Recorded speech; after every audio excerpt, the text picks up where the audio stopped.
किया, अपनी नीति से पूरा किया, और इन्होंने ये हमको वादा किया था कि चाहे कोई भी दिक्कत हो मैं इसको बनवाऊंगी। आपका बहुत बहुत शुक्रिया। इसी के साथ मेरा अनुरोध ये है कि पुराना जो टॉयलेट है उसे निकाल देना चाहिए ताकि वो किसी और चीज़ के लिए मिसयूज ना होना शुरू हो जाए, क्योंकि अक्सर ऐसा होता है पब्लिक प्लेसेस में जब भी कोई जगह जिसका इस्तेमाल नहीं होता है तो उसका दुरुपयोग होना शुरू होता है। तो मैं ये गुजारिश करूँगा कि उसका भी जल्दी ही वो करें। मैडम, आपको मैं याद दिलाना चाहूँगा, हमने जब यहाँ पर नारियल फोड़ा तो आपसे एक रिक्वेस्ट की थी कि पानी की कोई सुविधा नहीं है ट्रेवल पार्क में। आपने देखा है कि शाम को तकरीबन 200-250 बच्चे, औरतें, बुजुर्ग यहाँ पर वॉक करते हैं, लेकिन पीने की पानी की कोई सुविधा नहीं है। मैं आपसे गुजारिश करूँगा कि आप एक कूलर अगर यहाँ पर स्थापित कर दें तो हमारे लिए बहुत अच्छा होगा। इसके अलावा बहुत सारी पेंडिंग चीज़ें हैं जो आपके साथ हमने डिफरेंट टाइम्स पे बीएमसी के साथ और पुलिस के साथ डिस्कस की हैं, लेकिन मैं फिर आपकी तवज्जो चाहूँगा उन सब चीज़ों के लिए। ये सारी चीज़ें जो हैं पिछले कई सालों से इस इलाके के लिए एक बहुत बड़ी प्रॉब्लम बनी हुई है, और वो बहुत बेसिक चीज़ें हैं, बहुत बेसिक सिविक इशू है, कोई ऐसा इशू नहीं है जो बहुत कॉम्प्लिकेटेड है। तो मैं आपको पढ़ के मेमोरेंडम दूंगा और फिर मैं आपसे कहूँगा कि आप 2 शब्द हमें कहें। एक तो हमारी बहुत पुरानी मांग है जिसके लिए हमने संघर्ष भी किया और पैसे इकट्ठे करके सुप्रीम कोर्ट में फाइट करके एक आरटीआई करवाया, construction of bridge from Amarnath to Noida. Number 2, Sundarwadi जो है 6-7 साल में छोटा करके एक मकान तक पहुंच गई है, लेकिन आखिर में पूंछ जो है वो फंसी हुई है। वो थोड़ा सा जो illegal construction in terms of garages, in terms of a small temple in the middle of the road, और जो भी चीज़ें वहाँ पर इलीगल हो रही हैं उस इलाके के अंदर, वो इमीडिएटली रिमूव करवाइए। मुझे खुशी है कि पुलिस अधिकारी भी यहाँ पर है, वो आते जाते हैं, वो देखते हैं कि किस तरह से हैपहैज़र्डली इलीगल पार्किंग करके यहाँ पर सड़कों पे गैराजेस जो हैं वो लोगों को आने जाने में नुकसान करती हैं। रेगुलर रिमूवल ऑफ गार्बेज एक ऐसा इशू है जिसपे बहुत सारे, ये मैं खास तौर से आपकी अटेंशन चाहूँगा युवराज जी और भारती जी। गॉड टावर के पास उस गली में पता नहीं कुछ अजीब सा एक वो इसके सामने जहाँ हाईवा है, हाईवा के बाजू में मैम जो प्लॉट है जिसके लिए मैं रोज़ आपको तकरीबन रोज़ ही फ़ोटो भेजती हूँ। जब तक मैं ट्वीट नहीं करूँ, आपको नहीं बोलूँ, बीएमसी वालों को आप नहीं बोलूँ, कोई सफाई नहीं होती। उल्टा बीएमसी वाले मुझसे पूछते मैडम आप बताएंगे प्लॉट किसका है, बताइए। मेरा काम है मैं उन्हें बताऊँ किसका प्लॉट है। उसमें कितने बैक्टीरियाज होंगे यार, 4-4, 5-5 सोसाइटीज़ हैं वहाँ, मतलब एक रेजिडेंशियल एरिया है पूरा। आगे 2 स्कूल हैं, बीएमसी का स्कूल है और एक और सेंट जॉन्स कुछ समथिंग लाइक दैट। और तो इट्स सच, मतलब इतना हेल्थ हजार्डस इसके बीच में हम लोग रह रहे हैं। कोई सुनवाई ही नहीं है मैम, जब तक आपको बोल के फिर उनको हम ना कहें यार फ्यूचर पे नहीं डालें तो कुछ नहीं होता। सो मेरी रिक्वेस्ट ये है कि बीएमसी का काम है, ये रूटीन का काम है। इसके लिए हमें यानी सिटीजन्स को रोज सुबह एमएलए को परेशान करने की जरूरत नहीं है या उनको जगाने की जरूरत नहीं है। ये उनका रोज का काम है कि गार्बेज क्लीनिंग होनी चाहिए और ये रूटीन में होना चाहिए। और ना सिर्फ ये आप वाले इलाके में तो बहुत ज्यादा है, इस सड़क पर भी अगर आप देखें तो पिछले 2 महीने से जहाँ जो कचरा पड़ा हुआ है वो मुझे समझ नहीं आता कि कभी 100% होता तो 40 हटा देते हैं, 60 छोड़ देते हैं, फिर 60 में से 30 छोड़ देते हैं, 30 ले जाते हैं। तो ये मुझे समझ नहीं आता कि ये क्या एग्जैक्टली इसके पीछे लॉजिक है। सो प्लीज हमारी रिक्वेस्ट है कि आप बीएमसी वार्ड ऑफिसर को इसके लिए जरूर याद दिलाएं। दूसरा, मैं अभी आपसे बात की और आपको बताया कि यहाँ पे ये गंदगी की सॉर्टिंग होती है, डिफरेंट तरह का कचरा आता है, ये रेजिडेंशियल एरिया है, इतना अच्छा पार्क है, लेकिन गंदगी और बदबू की वजह से ये मच्छर, आपने देखा यहाँ पर बैठना तो दूर की बात है, खड़ा नहीं रह सकता आदमी। हमारी मांग है और बहुत स्ट्रॉन्ग मांग है, मैं आपको एक लेटर दूंगा यहाँ और पीपल कि ये इमीडिएटली आज से रिमूव किया जाए, और ये जो लोग जो कर रहे हैं in the guys of the contractor, इनके ऊपर पुलिस कार्रवाई होनी चाहिए। और इसके पीछे कोई भी व्यक्ति है, चाहे वो पॉलिटिकल है या कोई भी है, उनके खिलाफ कार्रवाई चाहते हैं। एक लाइट मास्क आपने लगवाया था, उसकी आपकी जो है वो हमेशा प्रॉब्लम रहती है। जो प्लीज मैं आपसे रिक्वेस्ट करूँगा कि आप उनको कहें कि वो रेगुलरली उसको चेक करते हैं ताकि लोगों को नुकसान ना हो। दूसरा मैडम, हमने इसका जब सर्वे किया था तो कारपेट जो है, ग्रास कारपेट, सोचा था हमने उसको आप लगवा दीजिए, बिकॉज जो एग्जिस्टेंट है उसमें इतने खड्डे हैं कि अब वहाँ पे बच्चे जो है गिरते हैं और चलना तो इम्पॉसिबल है क्योंकि बहुत बड़े बड़े खड्डे हैं। तो ये 4-5 चीज़ें जो है आप प्रायोरिटी पे हमारे करवा दीजिए, और इन द मीन टाइम अगर कोई भी हुई तो और कोई मुश्किल हुई तो हमारी अपेक्षा होगी कि हम आपके पास आएँ और आप हमारा सॉल्व करें। हमारी इस सुविधा के लिए एक बार फिर धन्यवाद।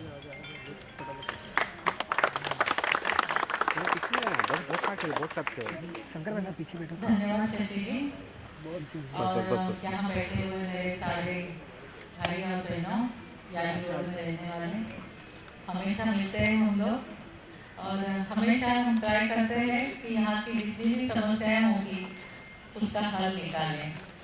कुछ समस्याओं का हल निकल आया है और कुछ समस्या अभी दूर करना बाकी है, लेकिन जो ब्रीच वाली समस्या है उसके लिए तो मैंने आप लोगों को साथ में बिठाया था, बहुत सारी मीटिंग्स भी की थी और ब्रीच का टेंडर भी भरा गया है अभी, तो जल्दी ही ब्रिज यहाँ पे बनने वाला है, उसको अभी टाइम नहीं लगेगा, जल्दी हो जाएगा।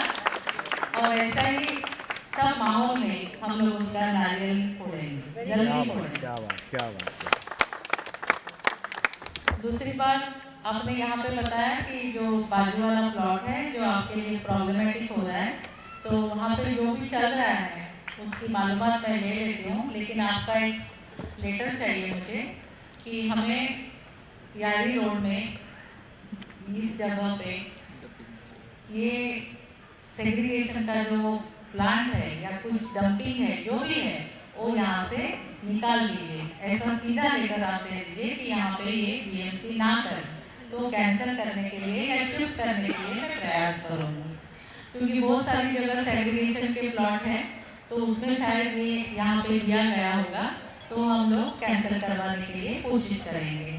तीसरी बात है कि आपने यहाँ पे ग्रास लगाने की बात की है, तो गार्डन डिपार्टमेंट को मैं बोल देती हूँ, आपका एक लेटर लगेगा मुझे, सारी चीज़ों का लेटर दे दीजिए मुझे, वो भी मैं गार्डन डिपार्टमेंट से बात करके करवा देती हूँ।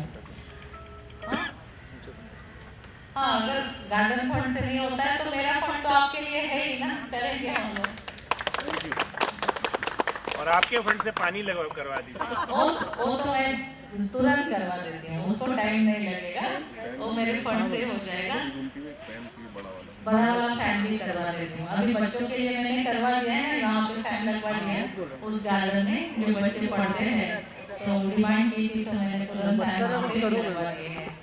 और मैडम ने कहा जैसे सी ब्रिज वाला, वहाँ पे एक जगह तो बहुत कचरा डालते थे, हमने ब्यूटिफिकेशन किया वहाँ पे। मुझे आपको इनवाइट करना है, आप प्रॉपर्ली आके अब वहाँ नारियल फोड़िए, क्योंकि आपने इतने दिन की हमारी तमन्ना पूरी की थी, वो पूरा बनाया, सुंदर पेंटिंग बनी and it has become really so good. और कसम से जब से आपने वो बनवाया तो आप वहाँ नहीं फेंक रहे, तो वहाँ फेंक रहे हो आईवा के सामने। चलो मतलब हाँ, लेकिन जिस जगह पे फेंकते हैं उधर बंद हो गया है, तो अगर आप वहाँ फिर अभी कुछ और करोगे तो वहाँ पे बंद हो नहीं, जाएगा। उस प्लॉट की मैं जांच करती हूँ, सारा कचरा उठा लेंगे क्योंकि उससे गंदगी बढ़ती है, तो पहले बंद करवा देते हैं। मतलब वो 50-60 ट्रक्स है, तो वी कैन इमेजिन कितना।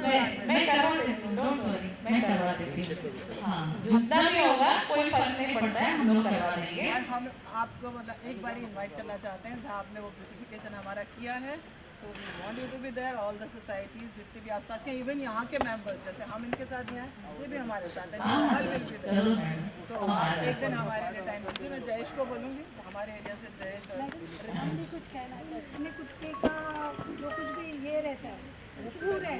हमारी मांग है, अभी हमने एक एप्लीकेशन दी है इनको, जो एक पेट पार्क है, हम चाहते हैं हम वो रेजिडेंट जो हैं उस पेट पार्क को लेंगे और उसको पूरा व्यवस्थित तरीके से बनाएंगे, अच्छा बनाएंगे ताकि लोग कुत्ते वहाँ लेकर जाएं और उनको वहाँ पर घुमाएं। और दूसरी एक बात मुझे हाँ, पेट पार्क के लिए ऑलरेडी एप्लीकेशन दे चुके हैं। इस संस्था को हम लोग ये पेट पार्क देने के लिए मैं खुद लेकर दे है कि अगर कोई मतलब आदमी या मतलब सीनियर इंस्पेक्टर पवार साहब बैठे हैं, आपको सुन रहे हैं, मुझे लगता है उन्होंने इस बात को सुन लिया है।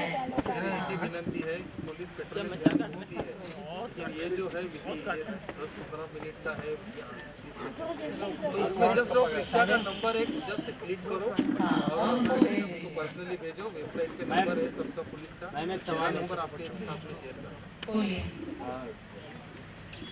जो एक आपने एलिगेशन दिया है वहाँ पे अजय कौल के स्कूल के ऊपर, उसके ऊपर क्या कुछ आपने कार्रवाई कर रही है, आपकी तरफ से क्या कुछ करने वाले हैं, जरा बताएंगे। ऐसा है कि मेरे पास एक कंप्लेंट आई थी जो कि मेरे वर्सों विधानसभा की थी। मेरे पास जो कंप्लेंट आई उसमें ऐसा लिखा गया था पूरे आरटीआई के पेपर से, और यहाँ की जो चिल्ड्रन वेलफेयर स्कूल है, ये जो संस्था है, इस संस्था को महानगर पालिका की तरफ से 3 प्लॉट, 2 यहाँ पे और एक मालाड में लीज पे दिया गया सिर्फ 1 रुपए में, और इसमें टर्म्स और कंडीशंस रखे गए थे कि उनको 30% बच्चों को फ्री ऑफ कॉस्ट सिखाना है। दूसरे कंडीशन थी कि उनको दूसरे किसी संस्था को चलाने के लिए नहीं देना है, जो कि आर्चिड और फेरीलैंड को दी गई है। तीसरी बात वहाँ पे थी कि वो माध्यमिक स्कूल तक ही वो पढ़ा सकते हैं, तो वहाँ पे कॉलेज और पदवी सारी शिक्षा वहाँ पे शुरू हो गई है। और सबसे अलग बात ये भी है, मतलब मैं चाहती हूँ कि बच्चों के शिक्षा में तो कोई प्रॉब्लम नहीं होना चाहिए। 30% जो बच्चे हैं गरीब, उनको तो मिलना ही चाहिए उनका हक। और ये बिल्डिंग जो है वो विदाउट ओसी है, तो ओसी नहीं है और ऐसे भी स्कूल चलती है, तो अगर आग वगैरह लग गई, कुछ प्रॉब्लम हो गया तो उससे दिक्कत आ सकती है। इसलिए वो जो वायलेशन हुआ है उसके तहत तो जो कंप्लेंट आई है वो मैंने फॉरवर्ड कर दी थी, और उसमें जो भी दिक्कतें हैं, मतलब अभी इंस्पेक्शन हुआ, महापालिका में मीटिंग हुई, तो उसमें सामने आ रहा है सारी चीज़ें, और एक मुझे लगता है अनऑथराइज जो हो गया है उसके लिए FIR भी शायद दर्ज हो चुकी है, दर्ज हो चुकी है, तो इसके लिए सारी चीज़ें सामने धीरे धीरे आ जाएंगी। लेकिन मैं ये कहना चाहूँगी आपके माध्यम से कि कुछ लोग ऐसा रूमर्स बना रहे हैं या तो फिर लोगों को झूठ बोल रहे हैं कि मैं स्कूल बंद कर रही हूँ, लेकिन स्कूल बंद नहीं होगी, स्कूल चलती रहेगी और हमेशा चलती रहेगी। ये बात प्लीज़ सब आपके माध्यम से आप सबको बता दीजिए, इसलिए कि बच्चों का नुकसान नहीं होना चाहिए। और एक लोक प्रतिनिधि के नाते मैं इतना ही चाहती हूँ कि जो बच्चे हैं उनको अपना हक मिलना चाहिए, जो कि गरीब बच्चे हैं। 1 रुपए लीज पे अगर जगह मिलती है तो बच्चों को 30% गरीब बच्चों को उनका हक मिलना चाहिए फ्री ऑफ कॉस्ट। और दूसरी चीज़ है कि जो वायलेशन हुआ है उसमें ओसी नहीं है, तो उसका डर है कि बच्चों की सिक्योरिटी इम्पोर्टेंट है। ये 2 मुद्दे मेरे लिए बहुत इम्पोर्टेंट है, मेरे एक लोक प्रतिनिधि होने के नाते। बाकी तो BMC और अथॉरिटीज देख लेंगे, वो उनका काम है जांच करना, क्या करना है वो देख रहे हैं। तो सोल्यूशन क्या है, क्योंकि काफ़ी सीरियस एलिगेशंस लग रहा है मैम, सोल्यूशंस क्या नज़र आ रहे हैं और क्या ऐसा ऑफ कोर्स यही कहा जाए कि स्कूल शायद बंद हो जाए, ये एक बहुत बड़ा चीज़ें सुनने में आ रही है। स्कूल बिल्कुल बंद नहीं होगी, जो भी बोल रहे हैं वो झूठ बोल रहे हैं, स्कूल बंद नहीं होगी, कभी नहीं होगी। मैम आपके ऊपर कुछ लोग आरोप भी लगा रहे हैं कि मैम जो अपने कंस्टिट्यूंसी में है वो उसको न देख के दूसरे पे ध्यान दे रही हैं, और कुछ बड़ा आरोप लगा, उनके लिए क्या कहेंगे? मैं मेरे कॉन्स्टिट्यूंसी में देख रही हूँ भाई साहब, मेरे कॉन्स्टिट्यूंसी की और बच्चों के लिए सिक्योरिटी देखना लोक प्रतिनिधि का काम भी है। और जो लीज का वायलेशन हुआ है, जो कि हम टैक्स पे करते हैं तो महसूल भी बढ़ रहा है, वो ये सारी चीज़ें होनी चाहिए। कार्रवाई होने के लिए या करने के लिए BMC सक्षम है, और बच्चों की सिक्योरिटी और उनको 3% फ्री ऑफ कॉस्ट शिक्षा मिलना जरूरी है। मैम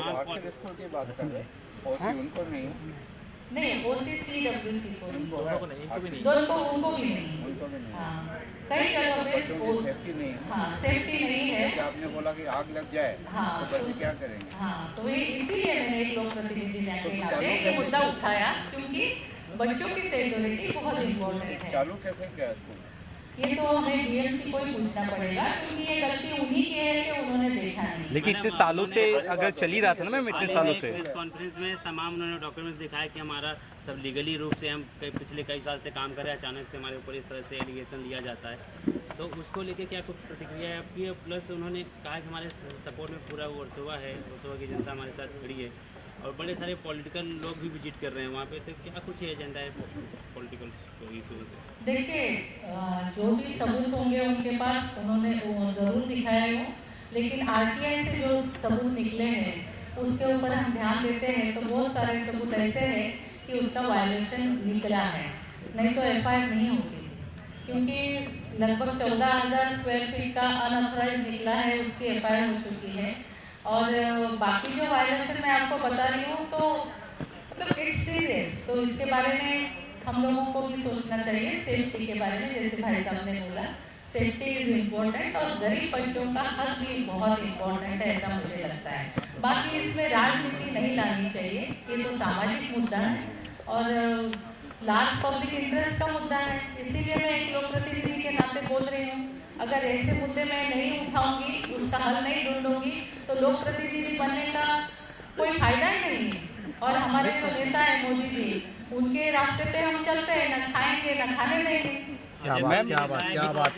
आपने भी उनके साथ बाकी लोगों ने भी उनके साथ मंच साझा किया है, अब उसके बाद से क्या कुछ हो गया कि इस तरह की वो हमारे ऊपर एलिगेशन ले रहे हैं, पता नहीं, अगर कोई भी स्कूल होती थी पूरे मुंबई में, महाराष्ट्र में किसी भी स्कूल में ऐसा होता है तो हम लोग लोक प्रतिनिधि के नाते इसको उठाते ही हैं, क्योंकि सिर्फ उनकी स्कूल है ऐसा नहीं है, उनके बारे में पर्सनल लेवल पर ऐसा कुछ नहीं है।